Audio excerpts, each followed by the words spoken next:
there's a certain way that we can pre-compromise who we are, what we represent, particularly when it comes to being creatives. I've been a business coach for a while, and I see it all the time. I even catch myself doing it. My background is journalism. I do a lot of writing, written several books. But even as far as the creativity, even with this channel and all that, before we know it, we could be compromising what we want to create, what we're going to say to the world. Um, we stop ourselves before we get started.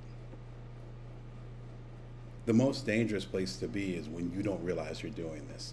You think that this pre-edited, pre-packaged thing is you, but it's not.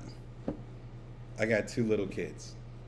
They're getting older, but still elementary school and middle school. And if you got kids, nieces, nephews, if you're around kids at all, particularly young kids, I'd say under 5, maybe even under 3, if you're so lucky. You see that a lot of their personality, a lot of their habits, a lot of their POV, it's structured already. There's a rawness that it calls it.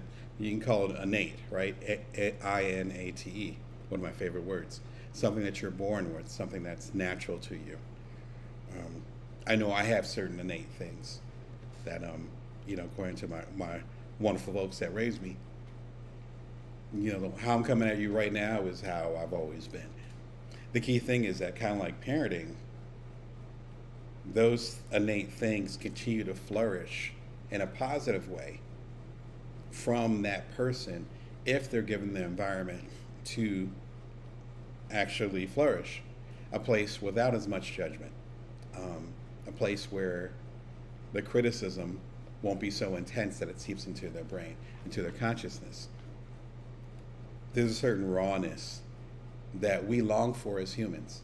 That's one of the reasons why today a lot of us feel so disconnected, because there's so much feedback from the internet, from social media, from external pressures, that we don't know what our inner voice is. The challenge here is that really when you don't know that it's happening. So, what's happening now.